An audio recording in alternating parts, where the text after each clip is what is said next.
Descubre nuestra programación y prepárate para ver mucho más.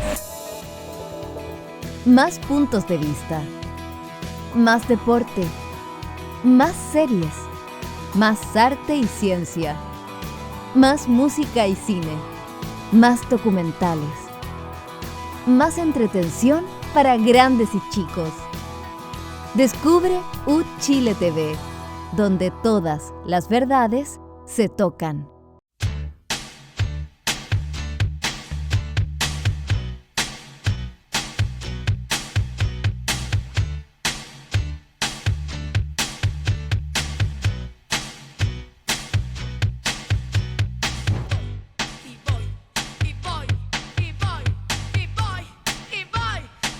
¿Qué tal? ¿Cómo están ustedes? Muy buenas noches. Bienvenidas, bienvenidos a un nuevo capítulo de Descabellada. Suponemos que nos echaron de menos, por cierto, porque estuvimos 2 semanas sin programa, ya que el miércoles pasado fue feriado.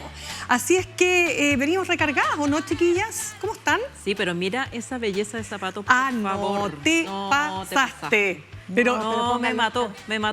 Oye, es que no podía ser menos después de tus botines. Retírate. Eso. Sí, no, fuera. Mató mis botines. Ya, no, te pasaste. Ese era mi objetivo. Muy bien, pero además tú vienes súper recargada porque Estuve de vacaciones, además. Rico. No solo pues. en el programa, sino que Ya. en los Se nota. otros programas. Se nota porque ¿Estuviste está en Frutillar? No fui a Frutillar, ¿no pero fuiste? me vi el foro. Después No. Ya. Oiga, pero déjeme hacer un win-win-win. Vamos a hacer una recapitulación de los temas con los que vamos a estar conversando. Por supuesto, el primer cara a cara de las candidatas y el candidato. Kast, Matei, Jara, ¿no es cierto? Vamos a estar hablando de esta etapa que partió con les encanta poner nombres en inglés, Salmon Summit, esta cumbre del salmón que hubo en Frutillar. También vamos a hablar de la libertad de este sicario, un crimen institucional, lo hemos titulado, porque realmente acá la verdad es que la tesis del error se cayó hace rato.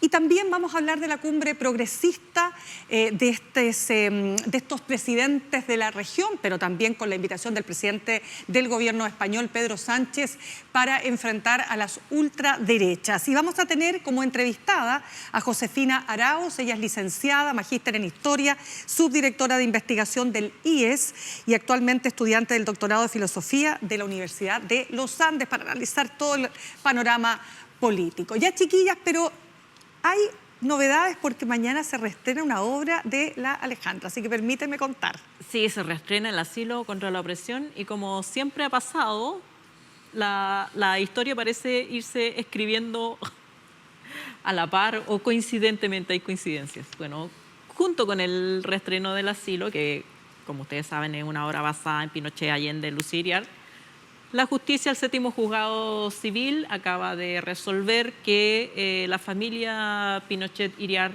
debe devolver 16,2 millones de dólares que, según el fallo judicial, habrían sido mal habidos durante, no solamente durante la dictadura, sino también durante el tiempo en que Pinochet fue comandante en jefe del ejército. Y con una pelea además por la herencia familiar que, bueno, de aquellas. Claro, y además que se da esas paradojas, que si, por ejemplo, a Jacqueline le va bien en la pelea con su hermano Marco Antonio, ella va a tener que devolver más plata que él. Oye, pero Sí.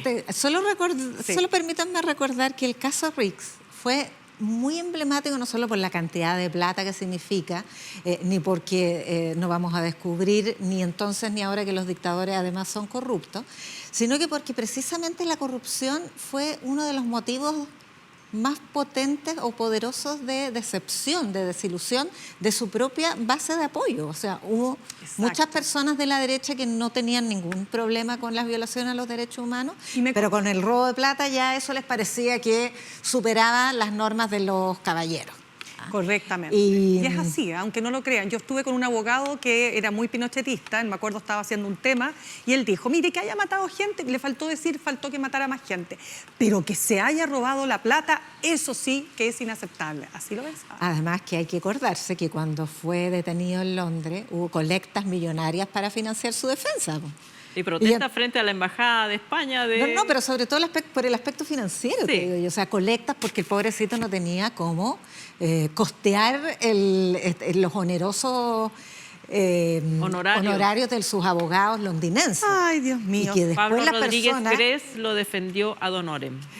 Imagínate. Para que no, y que claro. después quienes pusieron muy generosamente sus recursos para defenderlo, se enteraran que en realidad recursos no le faltaban, fue bastante decepcionante. No, completamente. Pero bueno, vamos a volver al presente y vamos a partir justamente con este primer momento.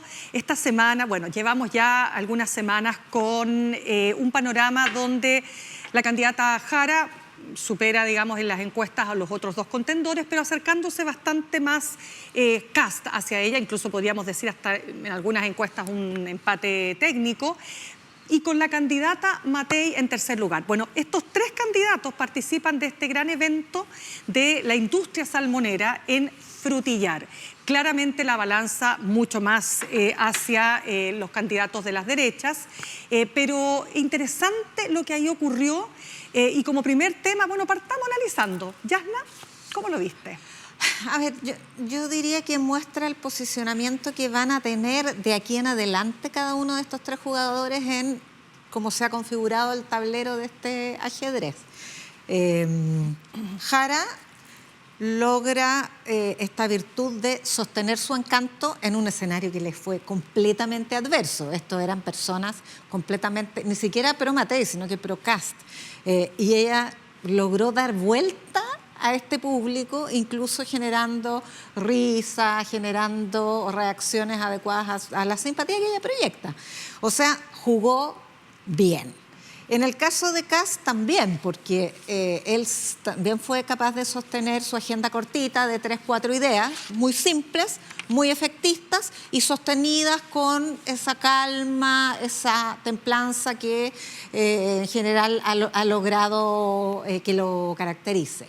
Y en el caso de Matei hizo un buen intento por recuperar su imagen de estadista, de tecnócrata, con esta charla TED de pie, con un PowerPoint bien diseñadito, pero no logra que los gafes, no logra salvar de los gafes. Entonces tuvo varias salidas de libreto, en particular yo diría esta de el uso de la fuerza como medida legítima para obtener logros, se refería a los trabajadores de la salmonera, que le va a ser cobrada esa factura.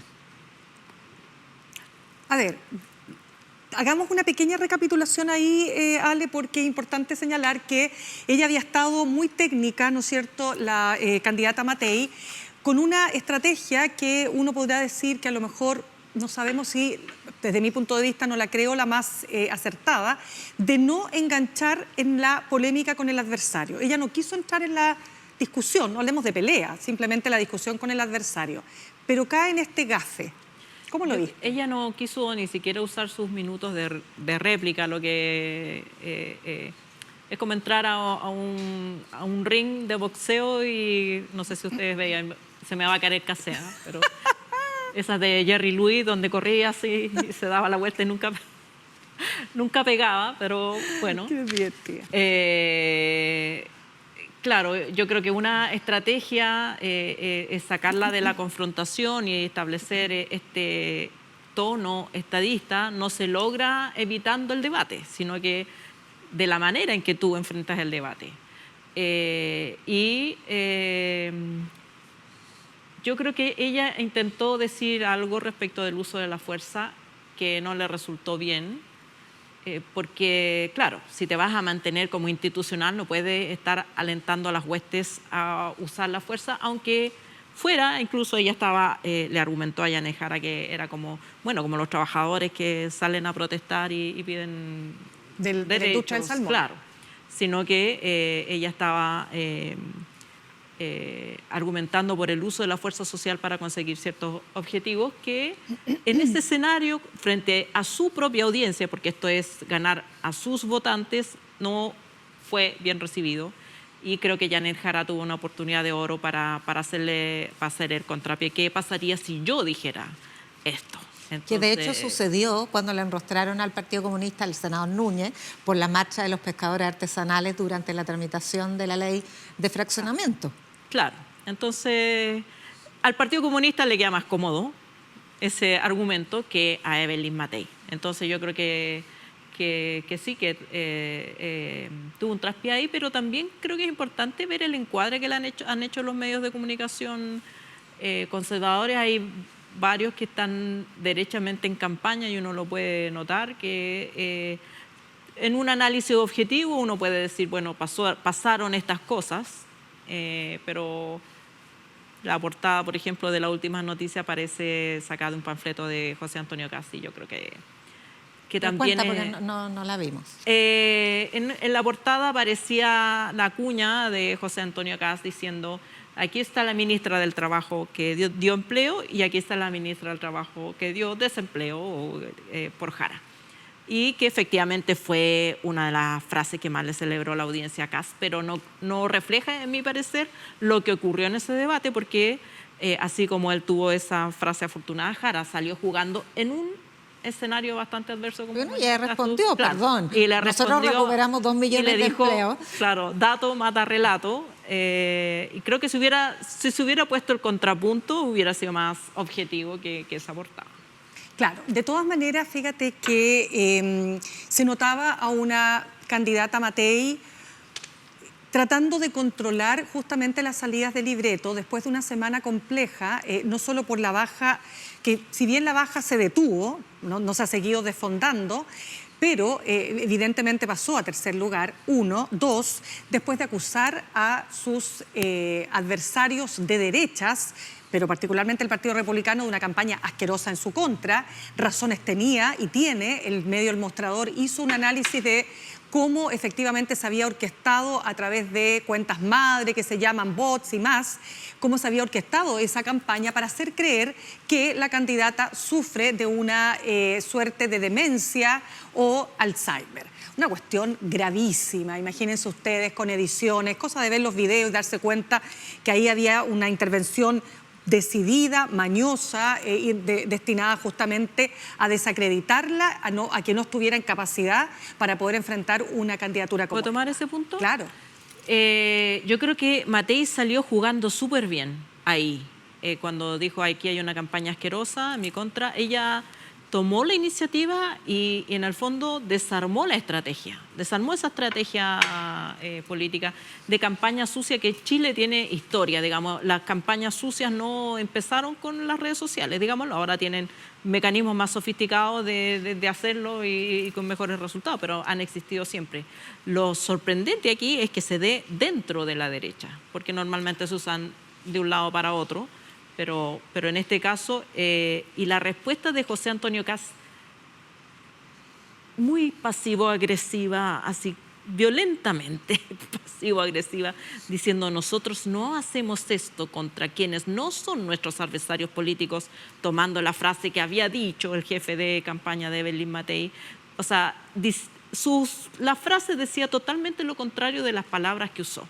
Y yo creo que en este escenario, incluso la solidaridad que provocó Evelyn Matei desde Janet Jara a muchas otras personas, fue una estupenda jugada, pero después no lo pudo mantener. Claro.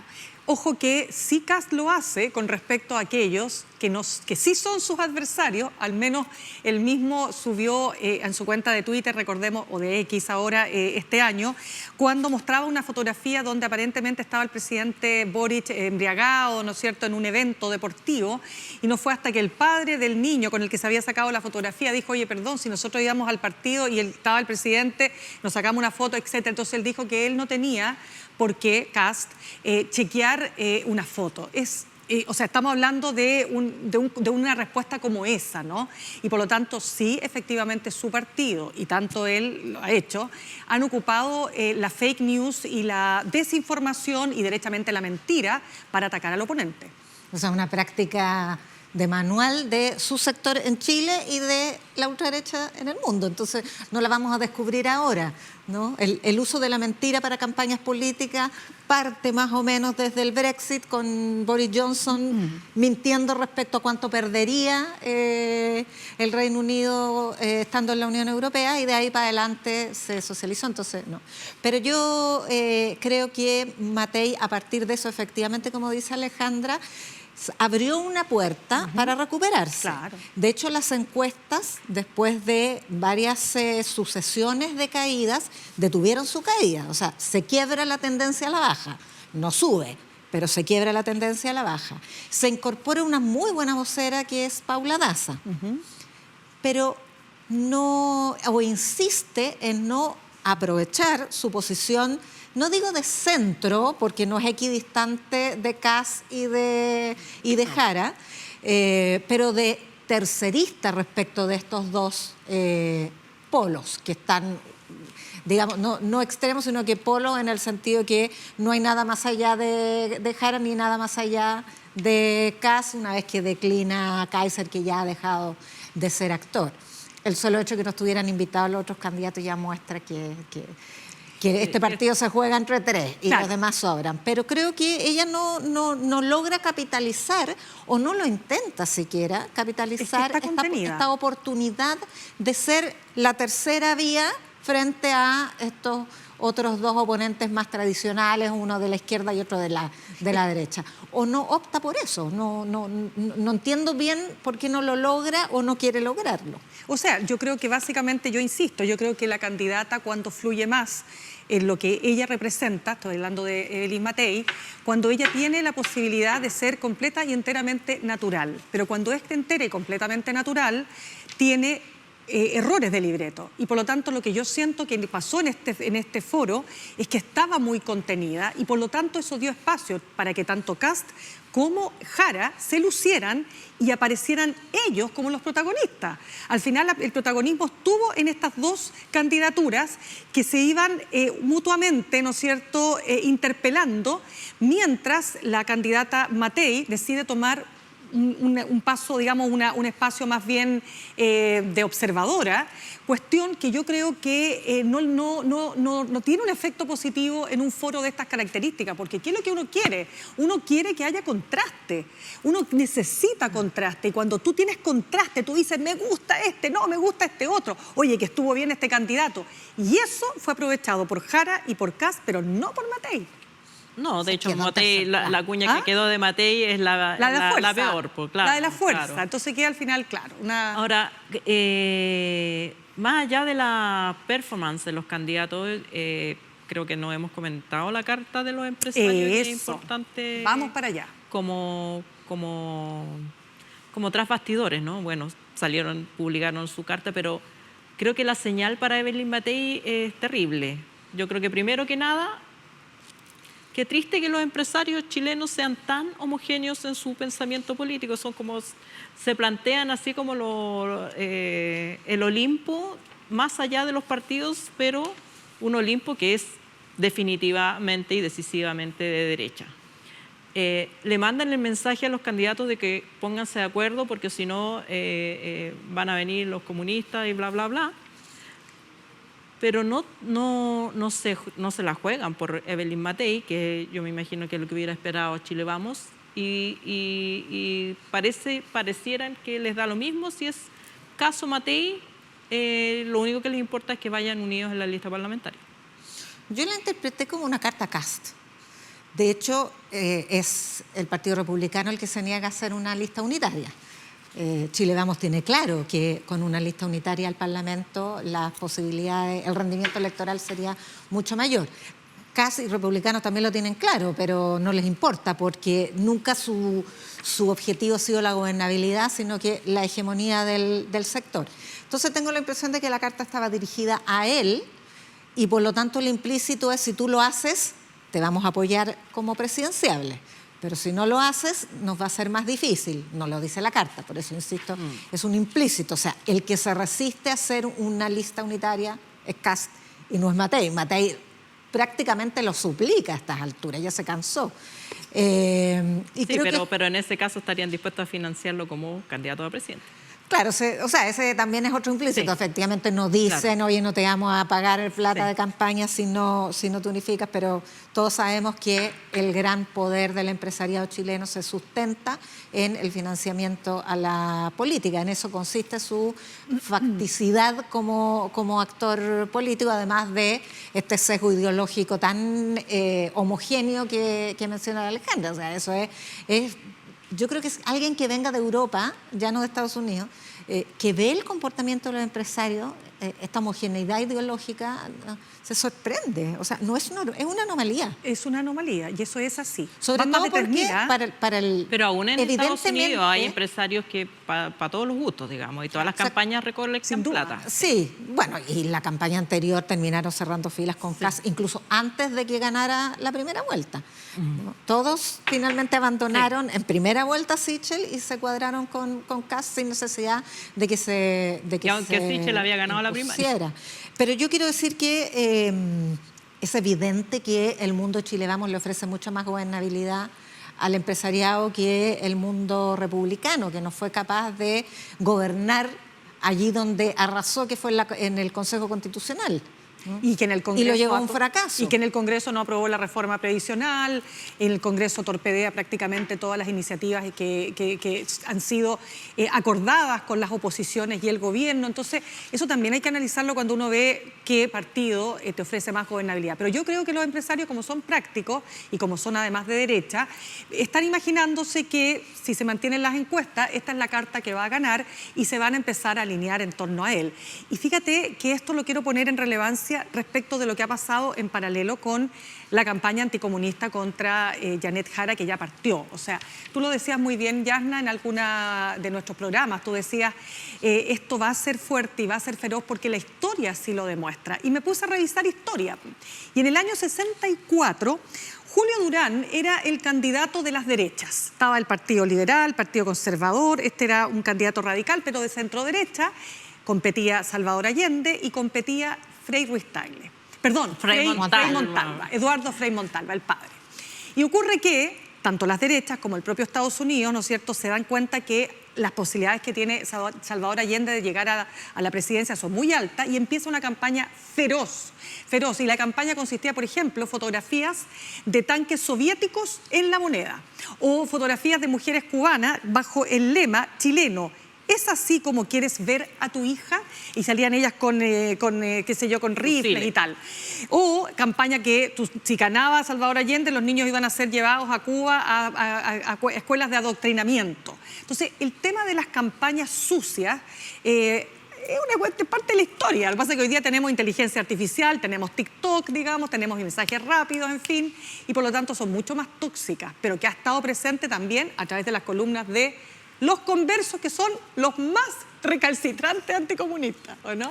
Sí, bueno, hay algunas sorpresas, a mí me parece, que ha ido ganando fuerza. Por ejemplo, la carta de expresidentes de la ADC que le informan a la Junta Nacional que por nada del mundo estarían dispuestos a votar por Janet Jara, y entre esos nombres está Carmen Frei. Me sorprendió. Hay otros nombres que nos sorprenden, pero me sorprendió de Carmen Frei. O sea, en lenguaje político hay chascones y guatones, no solo guatones. Pero si la democracia cristiana tuviera memoria, hubiera rechazado los votos del Partido Comunista cuando ganó Patricio Aylwin. Si alguien se tuvo que comer un sapo, fue el Partido Comunista llamando a votar por Patricio Aylwin, que había sido uno de los instigadores del golpe, y él lo reconoció el propio Patricio Aylwin en sus memorias. El Partido Comunista ha apoyado a distintos, que haya sido factor en las segundas vueltas, y en esas segundas vueltas no hubo rechazo a este voto, ni llamado a no voten por nosotros porque nosotros con ustedes ni a misa. Entonces, creo que la fiebre anticomunista se ha apoderado de representantes de la ex concertación o de personas que han participado en los gobiernos en estos años sin justificación racional. No hay una justificación racional para ese anticomunismo porque no ha sido sostenido en el tiempo. Es ahora, es una cosa nueva. ¿Tú cómo lo ves, Yasna? Yo creo que esa fiebre anticomunista de todas maneras se alimenta, porque ha existido siempre, se alimenta con la demora de Janet Jara en articular su comando. Ella ha sido muy enfática y ha dado varias señales. Primero, en insistir que no es candidata al Partido Comunista, sino que de la centroizquierda, que efectivamente es así. Y segundo, la manera en que purgó al hijo de Lautaro Carmona, el presidente de su partido, fue violenta y por lo tanto una señal de autonomía y de prescindencia respecto de cualquier asomo de instrucción de parte de su partido. Sin embargo, a pesar de esas dos señales eficaces, no ha logrado articular el comando y eso ha permitido que un sector del socialismo democrático, rostro de la derrota en la primaria, haga ver este supuesto trascendido de que no hay cuadros disponibles para acompañar a Janet Jara, dado el programa tan deficitario que presentó de 7 páginas con este planteamiento de que se basa el crecimiento en la demanda interna y del salario mínimo, sueldo vital más bien, a una dimensión que no sería sostenible. Entonces se alimenta esta leyenda de que no hay cuadros de excelencia disponibles. Y eso, hay espacio para esta leyenda y para esta aparente debilidad en la medida en que no se forma el comando. Ahora, todo indica que eso va a ocurrir de aquí al lunes, pero ya son 4 semanas. Correcto, y tiene que dar una señal rápidamente. Ahora, es capaz de sostenerlo, ese es el punto, porque su desempeño comunicacional ha sorteado todos los obstáculos que se le han enfrentado. Pero se necesitan figuras. Se necesitan figuras. ¿Y qué es lo único que tiene el socialismo democrático? Porque la verdad es que ya demostró que bases no tiene, que poder político, social no tiene, pero sí tiene cuadros de excelencia. Eso lo tiene después de tantos años de gobernar. Evidentemente que hay un staff profesional que no está en los otros sectores políticos, porque no han estado en el primer nivel o lo han estado poco tiempo. Por de pronto ya no se habla de sueldo vital, ya no se habla de demanda interna, más bien se habla de un programa que va y que tiene que representar, por supuesto, a toda la centroizquierda. Estamos viendo todo lo que estamos observando, cómo está funcionando, digamos, el proceso.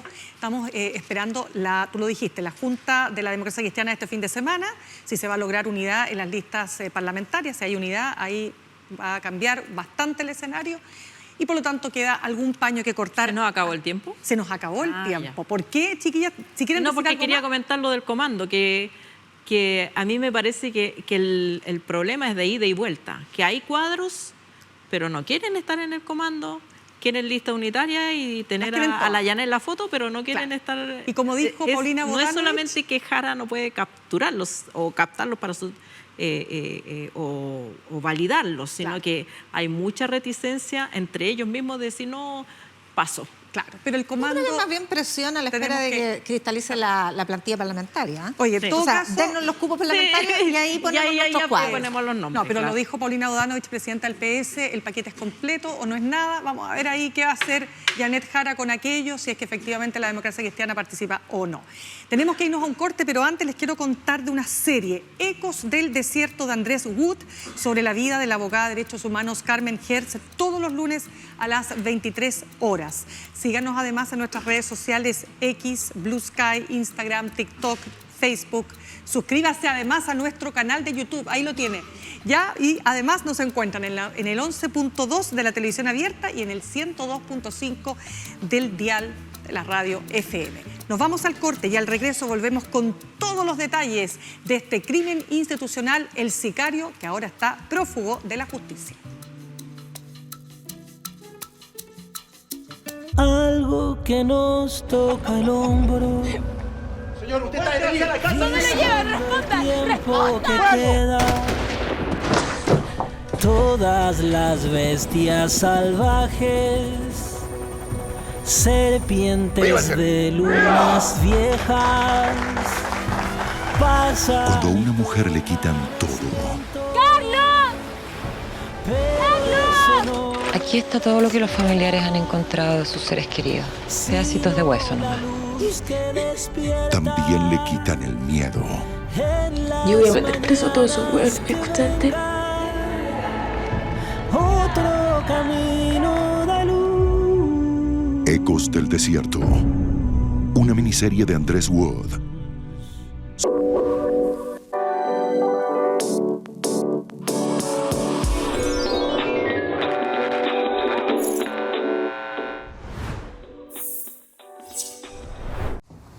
Es que soy profesor. ¿De qué? Poesía chilena. Qué bonito.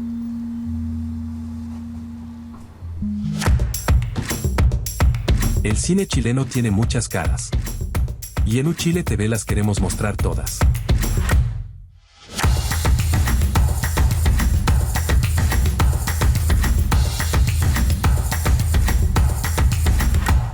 Porque somos el canal del cine chileno. No te pierdas la nueva temporada de La Maleta. La Maleta, cine chileno de ayer y hoy. Comentado por sus propios creadores. La Maleta. Todos los sábados a las 22 horas.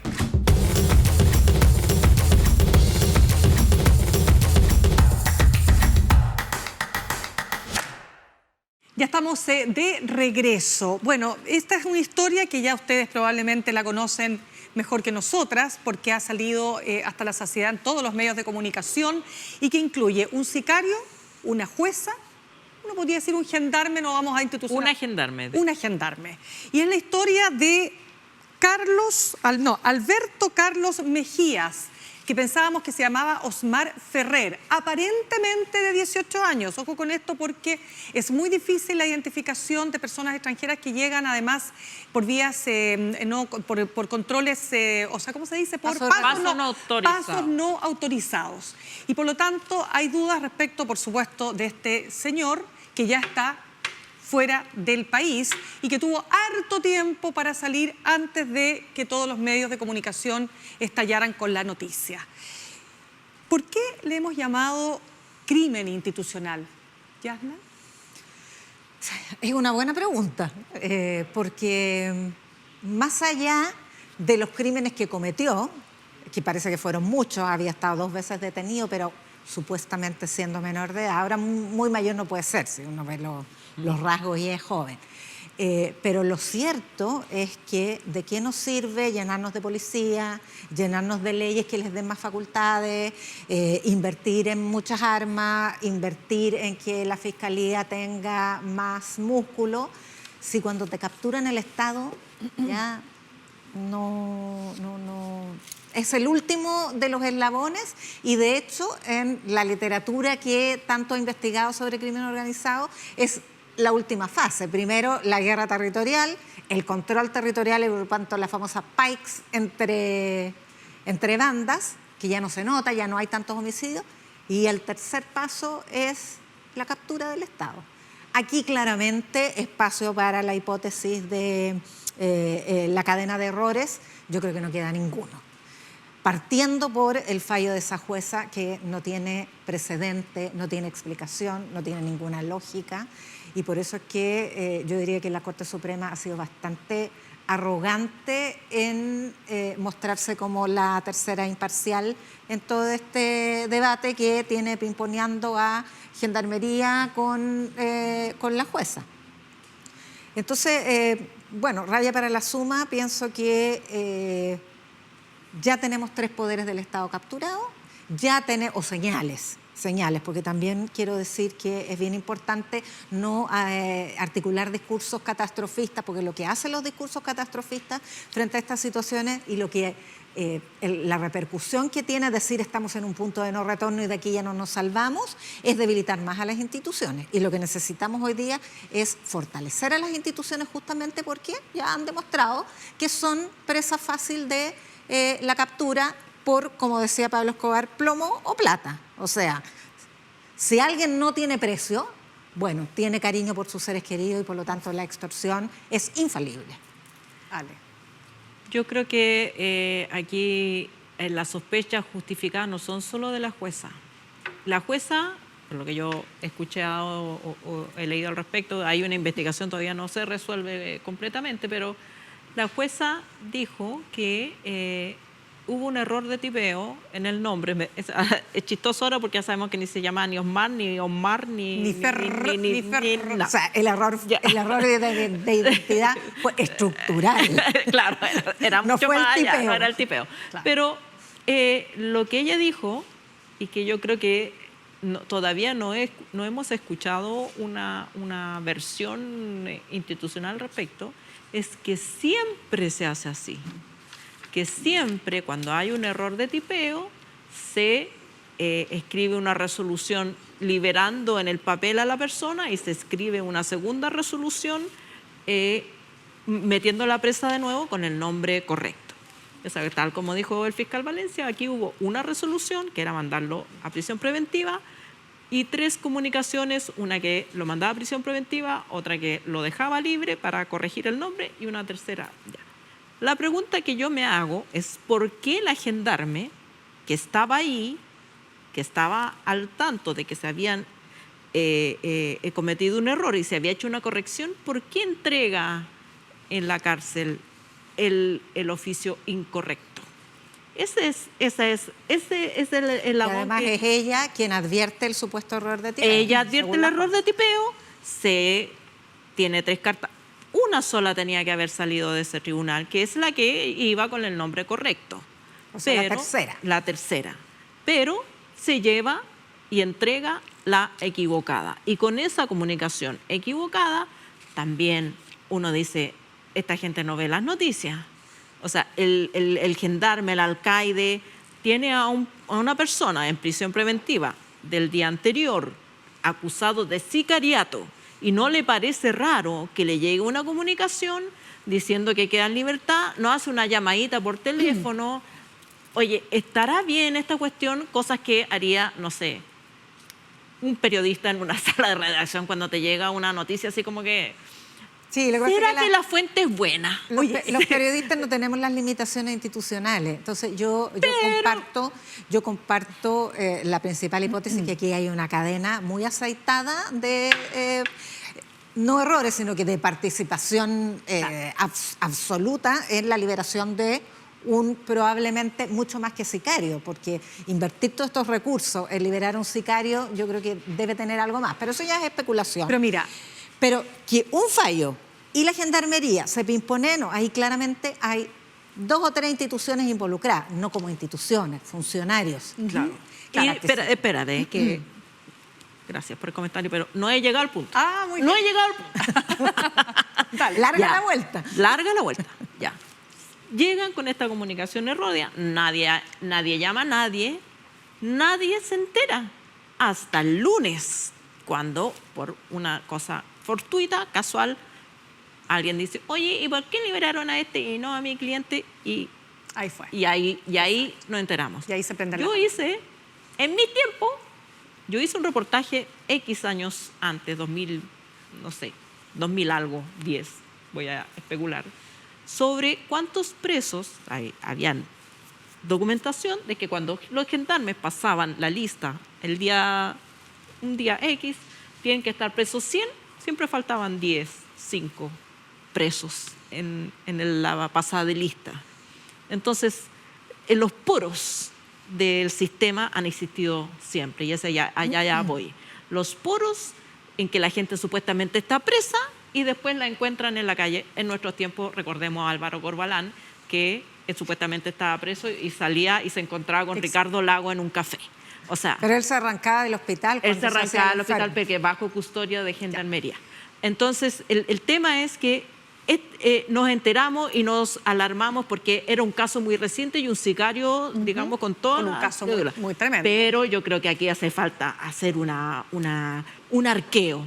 ¿Cuántos presos tienen que estar presos y no están presos? Bueno, pero hay otra cosa que hay que también analizar y que tiene que ver con si es que acaso efectivamente el crimen organizado ha tenido otros intentos parecidos a este. Uno parte de la hipótesis más probable es que aquí sí hubo intervención del crimen organizado. Y les voy a contar 3 cosas que me contó, nuevamente lo ponemos aquí en relevancia porque es el periodista que más sabe de crimen organizado, Carlos Vaso.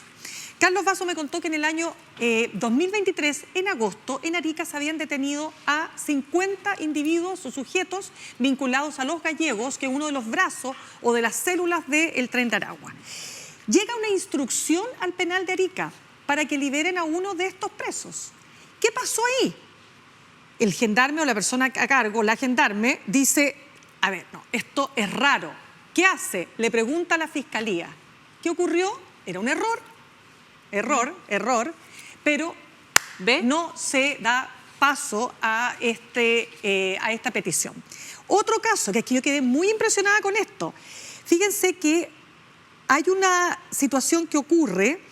El año pasado, me contaba Carlos Vaso, cuando hubo un plan de fuga en que, también vinculada con este grupo de los gallegos, también en Arica, en que se quería dinamitar una pared del penal de Hacha, que así se llama. Dinamitar una pared.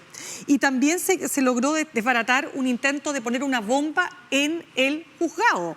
¿Para qué? Para evitar efectivamente que estos hombres fueran llevados detenidos. Y por último, el año pasado, y esta ya la guinda la torta, fíjense ustedes que cerca de la penitenciaría se encuentra un vehículo con 5 kilos de explosivo que tenían como objetivo también hacer estallar una parte del penal.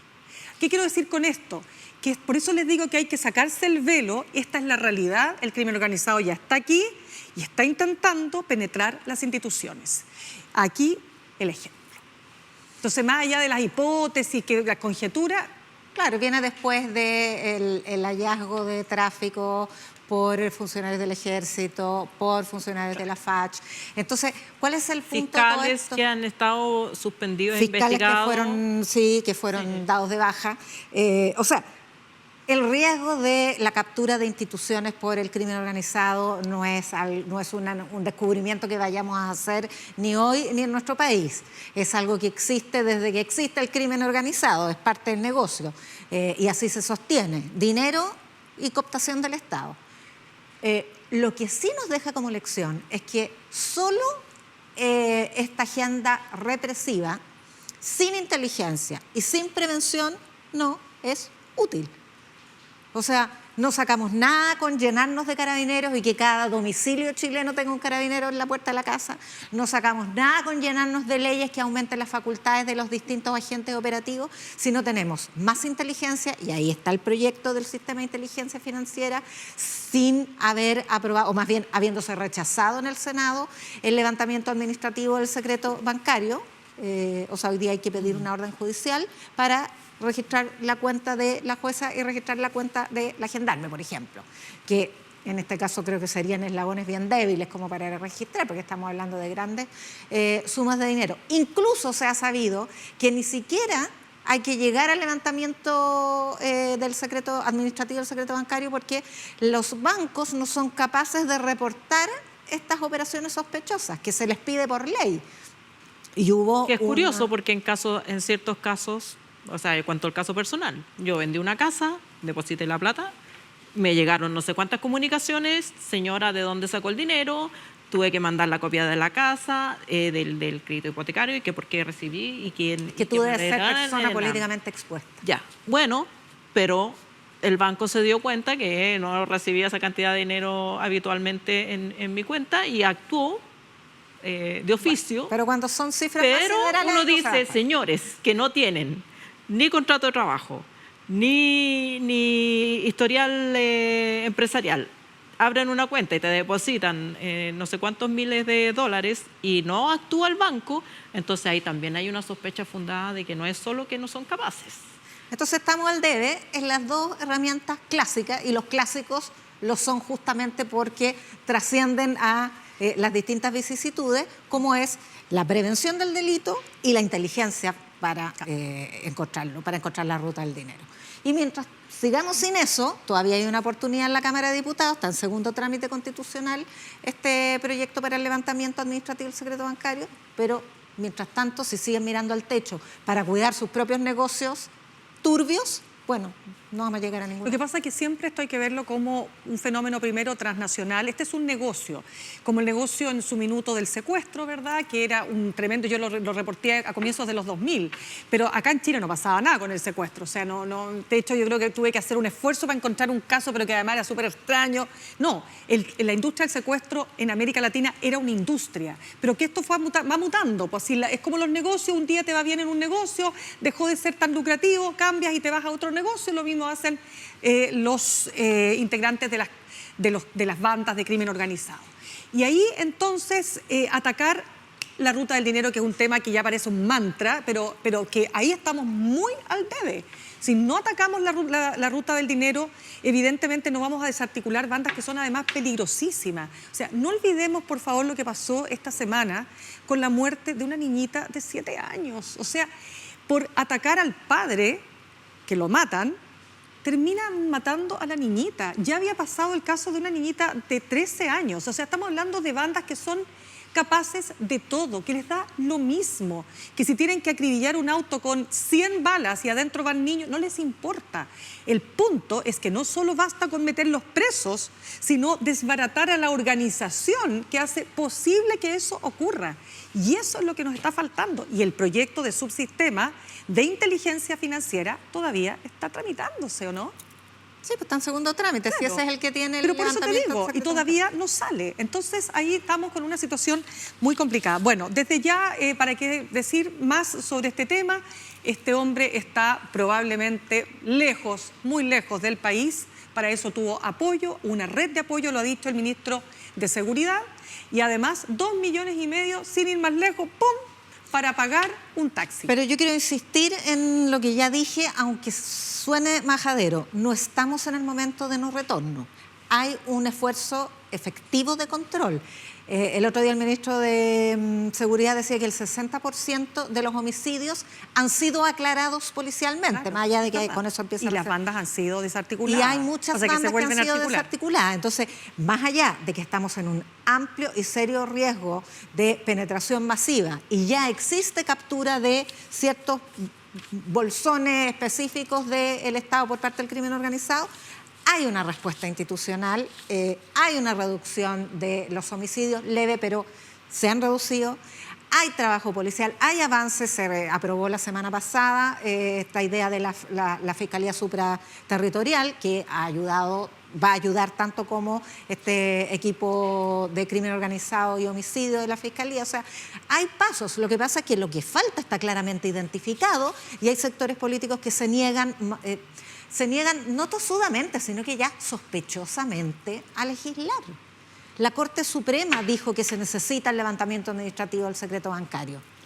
¿Qué están esperando?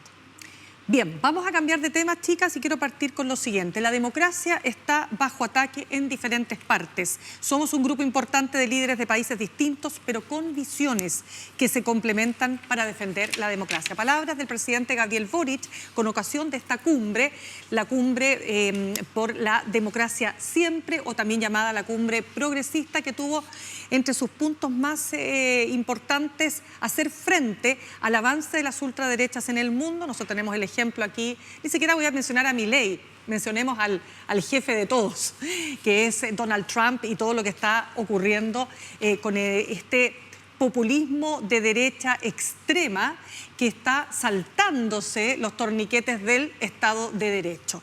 Y con ocasión de aquello se arma esta cumbre. Ale, ¿cómo lo viste? Oye, yo voy a decir algo súper políticamente incorrecto, pero Venga, la que nadie la encontré detenga. fome. La encontré fome, sobre todo como armada a la rápida, como fui a un viaje, no sé, al invitado al BRICS y salió esta cumbre así demasiado improvisada, esa es la palabra, improvisada. Más allá de que, por supuesto, considero que hacer cumbres en favor de la democracia es necesario siempre, que los países, los gobernantes tienen todo el derecho de hacerlas y, por supuesto, también tienen el derecho de establecer lazos con los gobiernos que les son afines. Lo han hecho siempre los gobernantes, sean de izquierda, de centro, de derecha, participan de estos foros, por supuesto. digamos, y nunca ha sido que sea noticia eso y que se critique eso, me parece que es exagerado, pero igual me pareció que si vas a hacer una cumbre así necesita un poquito más de trabajo, un poquito más de preparación, un poquito más de carne. Así, Bueno, es que esto partió en septiembre del año pasado con ocasión de la Asamblea General de la ONU. Exacto. Esto va a seguir, hay una hoja de ruta, va a seguir en septiembre con la nueva conferencia y va a seguir luego una nueva cumbre en España, según se ha anunciado, y además se van a sumar muchos más líderes de Gran Bretaña, que ya lo anunciaron, de Canadá, de Australia, en fin, de los nuevos países donde han ganado las urnas gobiernos más progresistas. Entonces, fome, claro, entretenidas estas cosas no son, si no son para entretener, pero me parece que el cometido es absolutamente necesario. Fíjate que la ultraderecha ha articulado referentes internacionales con mucha eficiencia y que les han sido muy útiles. Por ejemplo, la acción política conservadora en Estados Unidos, por ejemplo, el Foro de Madrid que convoca Vox y donde va toda esta familia de los Milei, los Meloni, los Trump, bueno, Bolsonaro ya no está un poco complicado, pero igual lo invitan, ya no puede salir en todo caso. Los Orbán, los Erdogan, o sea, son un club que se articula internacionalmente, que se intercambian experiencia, que se intercambian financiamiento y se intercambian acción política a través de las campañas de desinformación que son transnacionales. No nos olvidemos de la trama rusa para incidir en la elección de Trump en su primer triunfo electoral.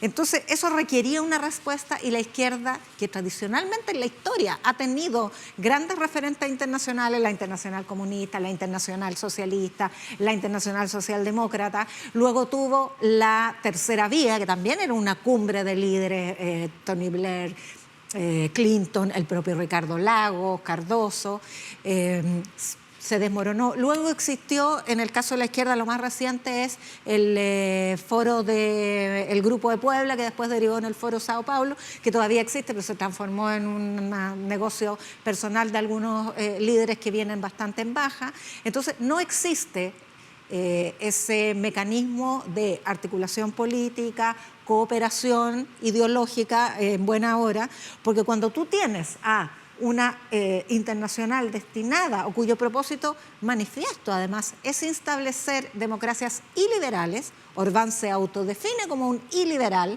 y Trump también lo está haciendo, bueno, requieres de que alguien se organice para una contraofensiva o una acción de defensa, porque no es solo de la democracia, también es del multilateralismo, también es de los tratados y convenios internacionales, también es el derecho internacional que está siendo transgredido por las guerras. Entonces, a mí me parece una excelente iniciativa que está en desarrollo, por supuesto. Por lo mismo, es como cuando tú organizas una gran marcha y llegan 5 personas con 4 banderas. O sea, me pareció, por eso digo, más pobre e improvisada. Me hubiera gustado que la cumbre fuera esta otra que va a venir. O sea, claro, uno entiende que Boric ya no estaba apurado. Pero, hay 3 que salen luego. Pero creo que requería más trabajo. Claro. Ahora, los discursos autoritarios obviamente no son solo de la ultraderecha y también tiene razón el presidente Boric cuando dice, y es legítimo, que incluso las ultraderechas, en la medida que respeten las normas democráticas, por supuesto, tengan legítimamente sus reuniones, digamos, sus propuestas, sus planteamientos, ¿no? Bueno, Milei no sé cuántas veces ya ha ido a Estados Unidos. Claro, no solo a Estados Unidos, viaja por el mundo. Sí, son encuentros anuales. Son encuentros anuales. O semestrales. Claro, pero sí... Si Trump lleva 2 meses ya ha ido... Claro, pero sí es verdad que, claro, aquí hubo 2 temas que faltaron, uno podría decir, siempre faltan cosas, además estos son líderes de izquierda o de socialdemócrata, que es el caso del presidente del gobierno español. Pero, claro, uno diría que Ucrania debió estar, ¿no es cierto?, junto con Gaza, por cierto. En la declaración. En la declaración. Y, por supuesto, que debió estar el tema de la corrupción. Entonces, uno dice, bueno, ¿por qué no está Ucrania? Bueno, porque está Brasil, que es miembro del BRICS, donde está Rusia. Entonces, son cuestiones complicadas, efectivamente, ¿no? Y si tienes que poner al centro cuál es hoy día el punto del planeta donde se está viviendo la peor tragedia en este momento en términos de número, de cantidad de personas muertas y particularmente hoy día la hambruna es justamente en Gaza. Pero eso no quita que la guerra de Ucrania, que lleva ya, ¿cuánto? 4 años casi, va enfilándose al 4.º año, una cuestión tremenda. Y por otro lado, el tema de la corrupción. Y claro que es verdad que el presidente del gobierno español está complicado, no por él, sino por ex colaboradores, como también lo está un ministro del Partido Popular. Ojo con eso. Hay una investigación con respecto a la esposa de Pedro Sánchez y también hay otras situaciones que se han investigado respecto del presidente Petro. Es complejo. ¿Cómo Pero lo el haces tema de para la llegar? corrupción, perdón, es transversal. O sea, Claro, tampoco se trata de un crimen organizado, o sea, hay tantos temas en una agenda. No es como que no trataron porque los gobiernos de izquierda están comprometidos con la corrupción, perdón, los gobiernos de derecha también. Por cierto, o sea, la pero lo que te digo corrupción, es que es que, a ver, si por eso te digo, estas reuniones tú no vas a dejar contentos a todos, menos cuando son estos grandes encuentros o pequeños o pobres encuentros, como dices tú, Ale, donde van... Pichiruchi, estos encuentros pichiruchi. Está en formación. Está en formación. Eso sí. Trabajando para usted, podría decirse. No, pero es que bueno, termine de formarse y me avisa. O sea, el BRICS partió con 3, con 4... Imagínate. Y va en 11. Entonces, claro. Bueno, sí, así son los foros internacionales. Pero en buena hora, y no solamente de un sector, en buena hora que se articule el multilateralismo en distintas dimensiones. Y además, ojo, que una dimensión de ese encuentro mucho más interesante, mucho más enriquecedora que fue la de intelectuales. En la propia Casa Central de la Universidad de Chile tuvo lugar un seminario con invitados de primer nivel, entre ellos el Premio Nobel de Economía, Stiglitz y otros. Por lo mismo digo que faltó trabajo, porque eso debió haber, o sea, para que eso esté presente hay que hacer el trabajo. Ustedes somos periodistas, lo sabemos. No basta con... Pero no digamos que los medios de comunicación corren a inflar este tipo de... Por lo mismo necesita trabajo. Sí, todo eso es trabajo, son meses, son años. Ya, me queda 1 minuto y medio. ¿Algo más que decir, chiquillas? No, quiero decir algo. Me queda 1 minuto y medio. A propósito del avance de los autoritarismos, de las autocracias, ¿no es cierto? Y de estas personalidades que transgreden o desafían a las democracias liberales, representativas. Y quiero mencionar el caso de un chileno que estaba desaparecido en Estados Unidos.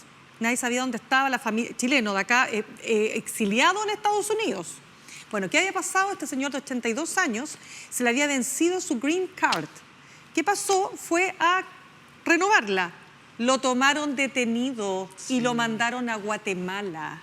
Bueno, ese caso, que afortunadamente la familia, después de un mes buscándolo, la familia no sabían dónde estaba.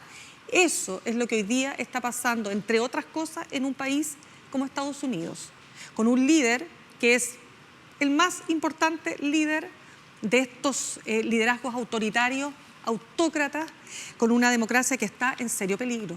Y eso hay que decirlo. Y este es un ejemplo de muchos otros, mucho más difíciles y complejos que está viviendo ese país. O sea, uno echaría de menos una internacional de la derecha tradicional poniendo el acento en este tipo de desafíos. ¿Por qué no? Es.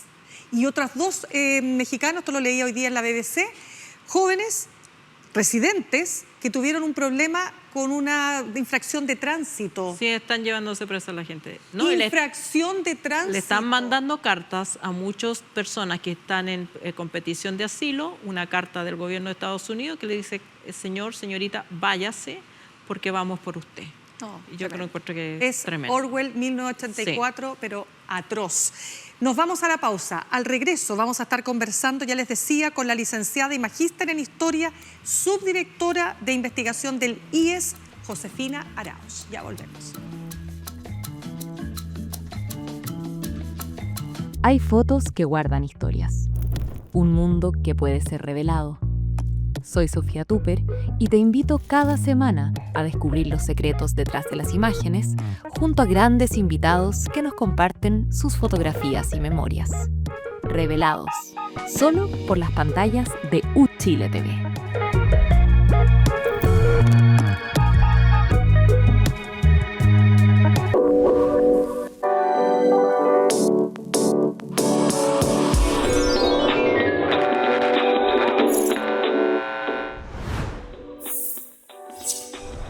Ya estamos de regreso y les decíamos, vamos a conversar a esta hora con Josefina Araoz, licenciada y magíster en Historia, subdirectora de investigación del Instituto de Estudios de la Sociedad y actualmente estudiante del doctorado en Filosofía de la Universidad de los Andes. Josefina, gracias por estar con nosotros esta noche. Gracias a ustedes. Te esperamos, ¿ah? Muchas gracias. Josefina, partamos por algo muy general. ¿Cómo estás viendo el actual momento político y particularmente, claro, lo que ha pasado en estos últimos días con el posicionamiento de las y los candidatos de cara a la elección presidencial? Con los favoritos, exacto, sobre todo, ¿no? Sobre todo. Quizás inesperados favoritos hace algunos meses, sobre todo dado quien tenía el primer lugar en la derecha, ¿cierto?, por mucho tiempo, que fue Belín Matei, y sin el resultado de la primaria, ¿cierto?, del oficialismo, donde costó que despegara, por cierto, la candidatura de Carolina Toá, pero muchos pensaban que iba a ser mucho más competitiva lo que fue. Entonces, lo primero es que igual en algún sentido tiene algo de inesperado todavía. Yo creo que todos están tratando de adecuar los análisis, porque no necesariamente pasaron a la primera vuelta ni como favoritos los que en algún minuto se pensó, ¿no? Pero creo que eso igual dialoga bien con un Chile muy variable el último tiempo y con hartas sorpresas electorales. Yo creo que como que eso debiera conducir a harta cautela tanto en los políticos como en los analistas de la política, porque todo parece bien móvil, ¿cierto? Como los escenarios muy abiertos a cambios, ¿no? Y es loco porque uno pensaría, de hecho, una última columna que escribí lo traté de elaborar, sobre todo después del rechazo de los dos procesos constituyentes, como que se instaló la idea de que Chile, ¿cierto?, quería estabilidad, que en algún sentido es cierto, ¿no? Las grandes mayorías querían una política de acuerdo, los acuerdos reivindicados después del estallido, ¿cierto?, donde esos acuerdos fueron presentados como cocina. Ahora, 5 años después, había una demanda de nuevo, ¿cierto?, de una clase política no polarizada, etcétera. Y sin embargo, tenemos hoy día como favoritos a los que aparentemente podrían representar la polarización, ¿cierto?, a la candidata Janet Jara por la izquierda, ¿cierto?, del Partido Comunista, y a José Antonio Kast en la derecha, ¿no? Entonces, en algún sentido tiene algo de descolocante, ¿cierto?, que sean ellos dos hoy día los favoritos. En algún sentido lo es, pero creo que en parte se explica por las severas dificultades que han tenido las alternativas de centro también para ofrecer alternativas convocantes, ¿no? Eso, pero eso es el panorama general. Dada esta realidad cambiante, moody, como dicen los gringos, ¿qué te parece si tiene algún viso de legitimidad el reclamo de los otros candidatos de no ser incorporados en estos debates?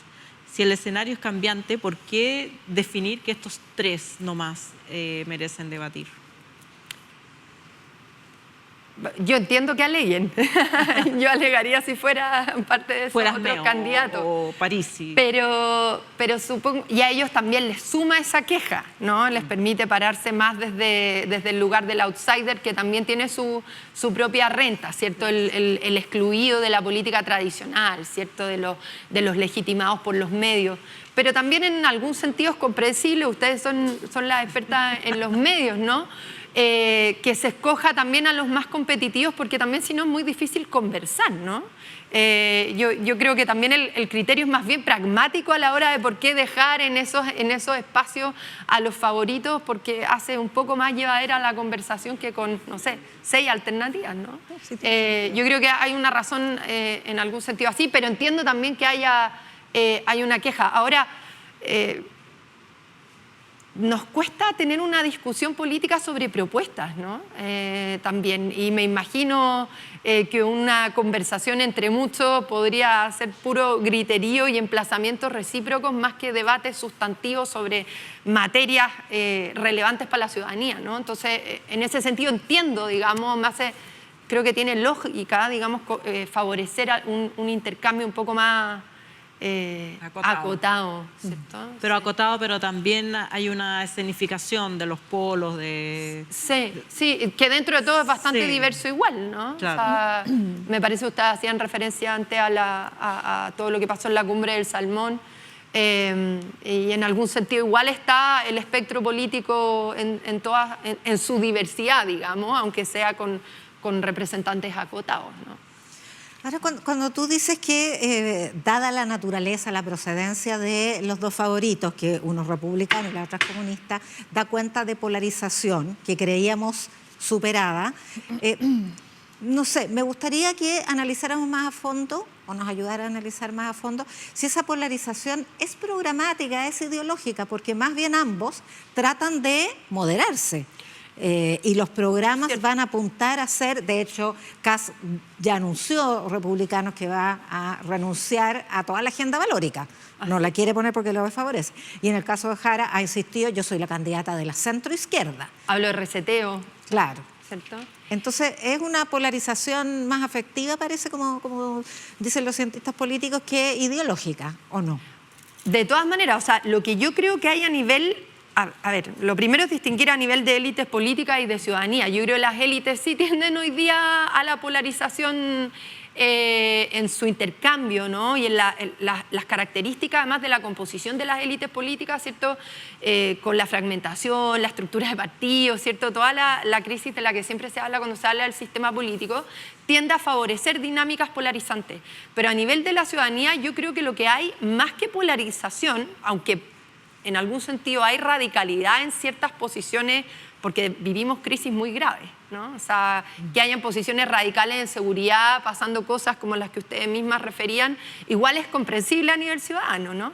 Pero lo que yo creo que sobre todo hay a nivel ciudadano, no solo lo creo yo, digamos, lo plantean los que estudian estas materias, es desidentificación ideológica y por lo tanto mucha movilidad.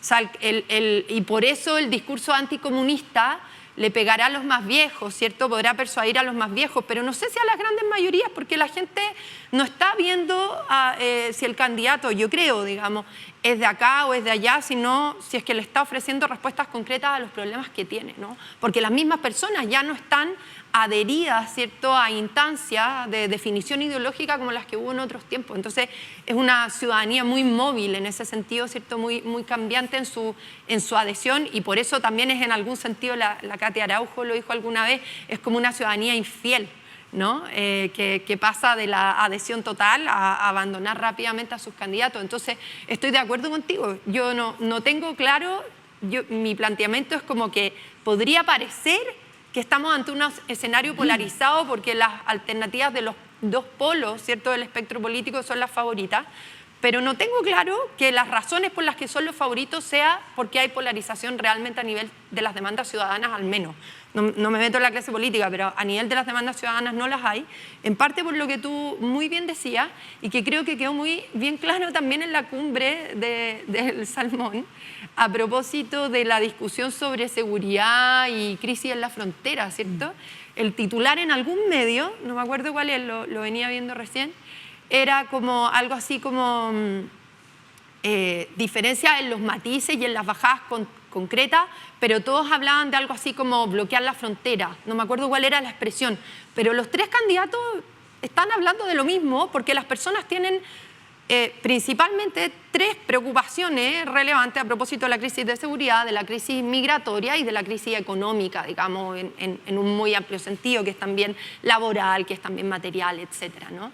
Entonces, todos los candidatos terminan más o menos hablando de lo mismo y con agendas bien, sobre todo bien duras, ¿no? Y eso es lo que explica también, en algún sentido, que el momento político, lo que no asegura nada respecto de la performance de ese sector, sea, por así decir, más favorable a la derecha, ¿no?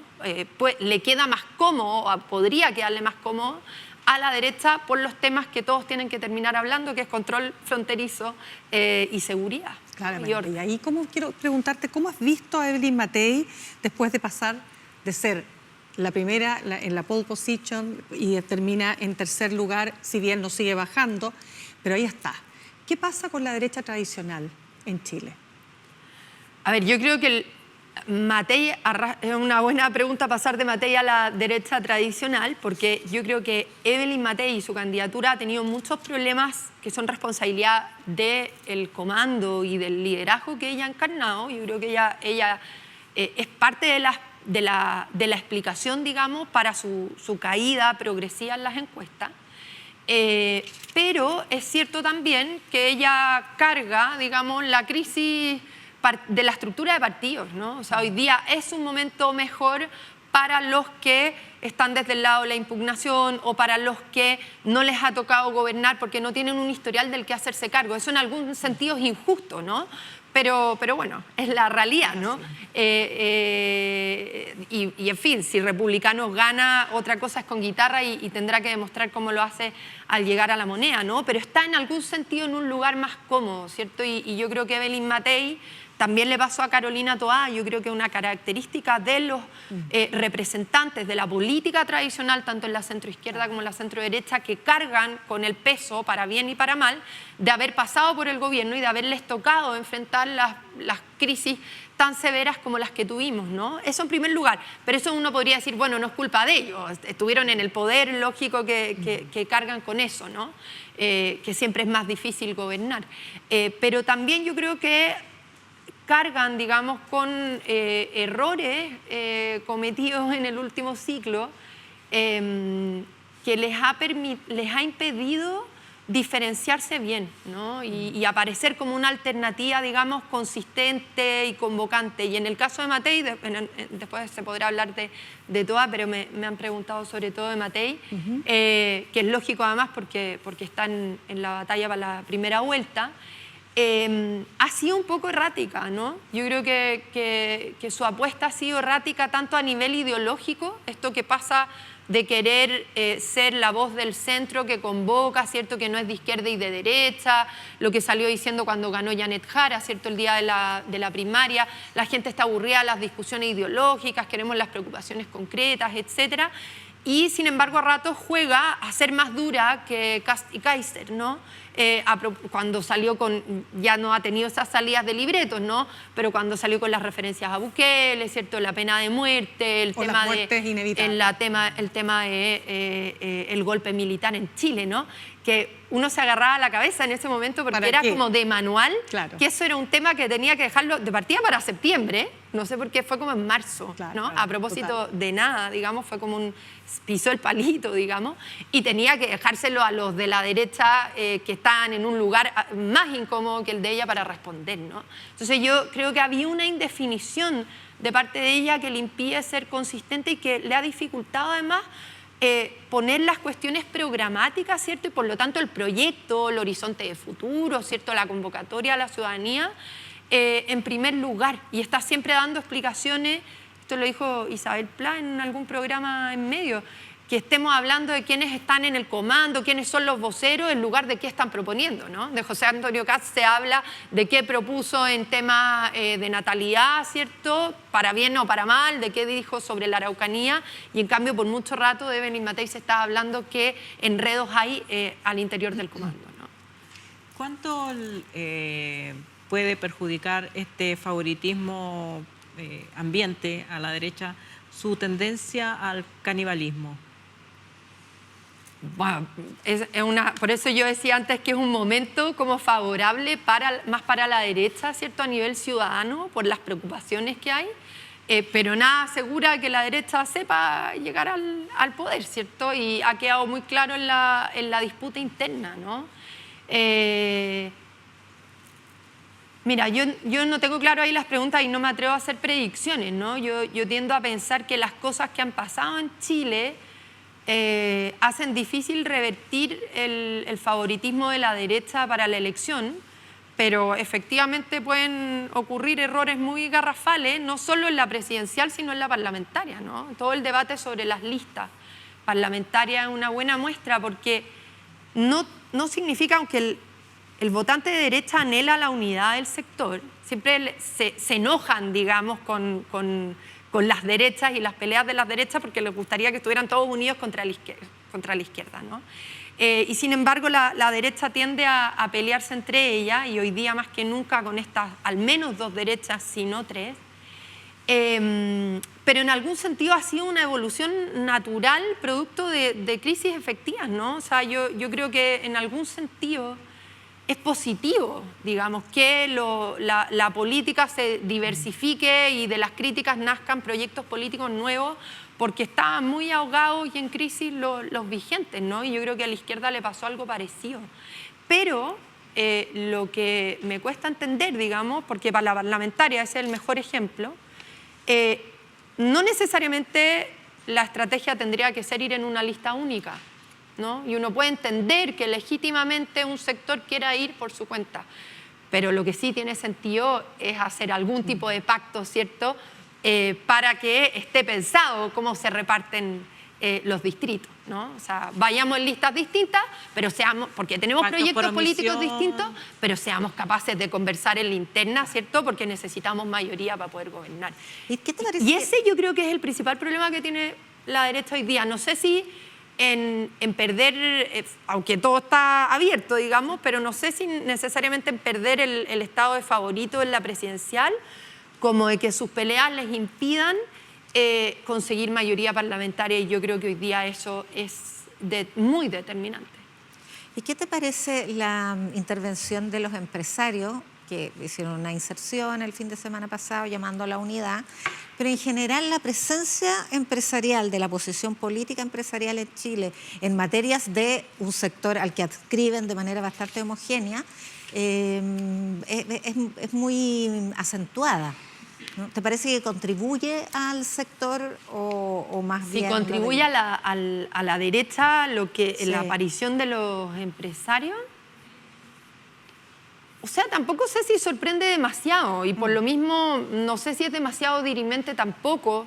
Creo que es más un reflejo de los anhelos de ese mundo, que por lo demás en general es bien pragmático. No estoy haciendo un juicio de valor con esto, es descriptivo, pero el mundo empresarial es sobre todo pragmático, ¿no? Y en la historia de Chile, sobre todo en los últimos 30 años, hay un mundo en la izquierda política que tuvo muy buenas relaciones, digamos, con el empresariado, ¿no?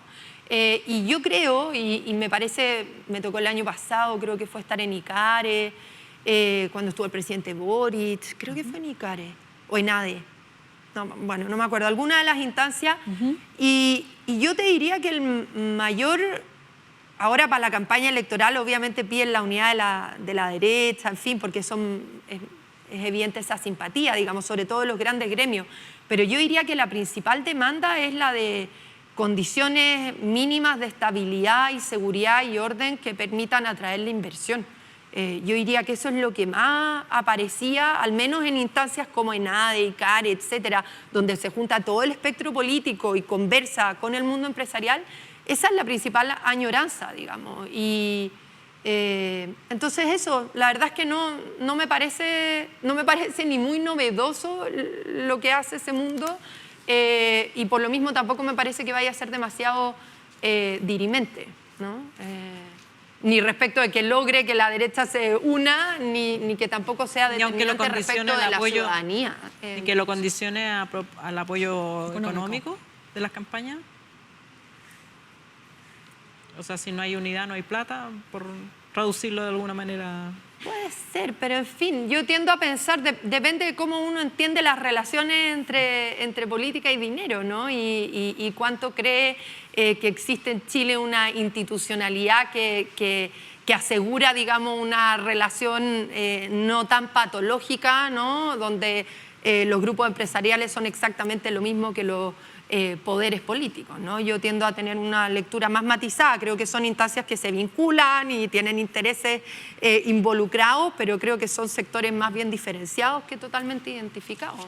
Y en este contexto, y a propósito de la cumbre del Salmón, ¿existe, dirías tú, nos quedan 5 minutos, una genuina aprehensión respecto a lo que puede ser un gobierno que esté liderado por una militante comunista, o hay una parte de esa situación que más bien responde a miedos que no necesariamente son fundados, considerando que ella dice ser la candidata a la centroizquierda?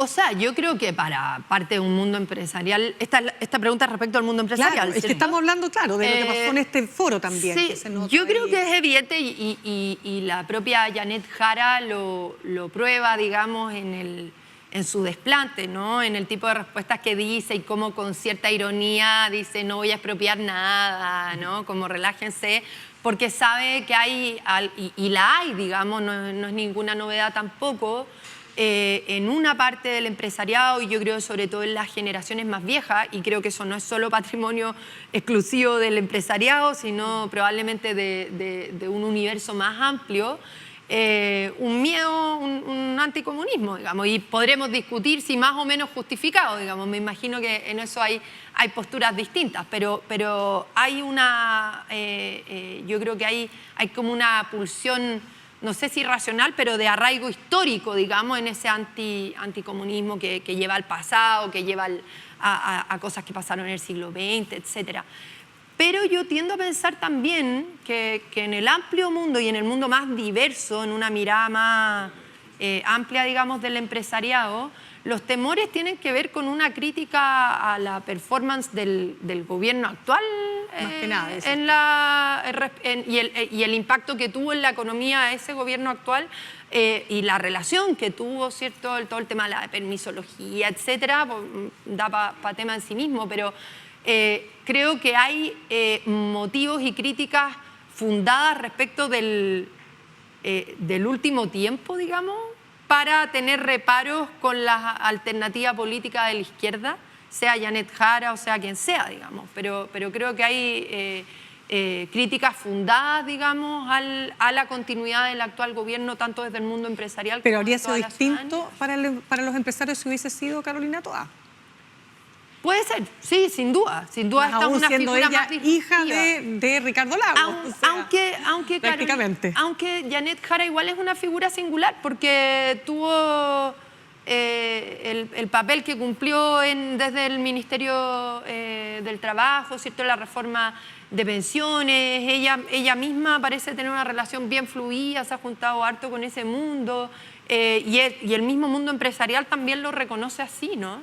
También quizás uno tiene uno mismo reproduce las caricaturas, pero yo tiendo a pensar, y a modo quizás de conclusión, digamos, más allá de los temores del empresariado, que el principal desafío que tiene Janet Jara para esta elección, y eso es lo que debieran mirar sus adversarios, tiene que ver con ser continuidad de este gobierno, con lo que pasó para el primer proceso constituyente, con la performance como oposición en el gobierno de Sebastián Piñera el 2019, que el historial del comunismo, digamos. De su militancia.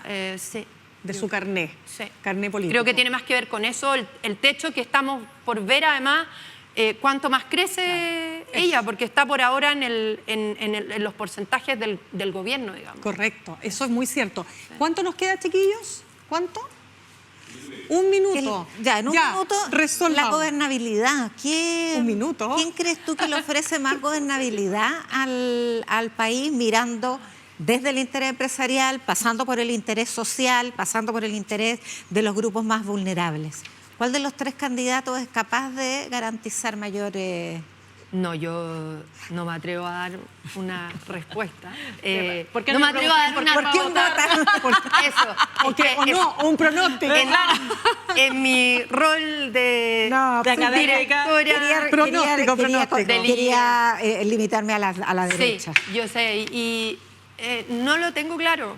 Uno habría pensado que era evidente que Evelyn Matei, digamos, porque yo creo que la clave está hoy día en construir, una de las claves, es probablemente lo central, es lograr dar no solo respuesta a las urgencias que tiene la ciudadanía, sino además con margen para fracasar, digamos, porque hay muchos problemas y ninguno se va a resolver de la noche a la mañana, ¿no? O sea, la pregunta es quién va a lograr captar las demandas que tiene la gente, pero además contar con capital político para poder decirle a la gente nos vamos a demorar en tener respuestas en todas estas cuestiones. Ese es un primer eje. Y el otro es construir mayorías para poder avanzar y sacar las cosas, ¿no? Y eso no tengo tan claro quién es el que está en más condiciones para asegurarlo, digamos. Y creo que Chile Vamos y Republicanos han cometido errores en ese sentido. Ya, pues, Josefina Arauz, muchas gracias. Qué bueno A que ustedes. viniste. Gracias. Muy Buenas agradecida de que hayas estado con nosotros. Nada, gracias a ustedes por la invitación. Y nosotros nos despedimos, chiquillas. ¿Ah? ¿Quedaron con gusto a poco o con gusto suficiente? No, yo creo que Enough. me faltó como Ah, ¿te faltó? 4 horas. Ya, Pero eso es bueno. exactamente. Bueno, acuérdense que el domingo repetimos el programa, ¿ya? Síganos en nuestras redes sociales, X, Blue Sky, que le encanta Yasna, Instagram, TikTok, Facebook. ¿Qué más nos queda, chiquilla? TikTok ya lo dijimos. Suscríbanse a nuestro canal de YouTube, por supuesto. Ya saben, nos encuentran en el 11.2 de la televisión abierta y en el 102.2 de FM Radio. ¿Sí? Esa es otra radio, parece, FM Radio. Es que ya no hay AM. ¿Ah? Ya no hay AM. Ya. No. Bueno, abracemos a toda la gente que escribió, dijo por qué, que nos echaron de menos el miércoles pasado. Ya, pues. Así que Listo. Bye. no están haciendo señas. Nos vemos.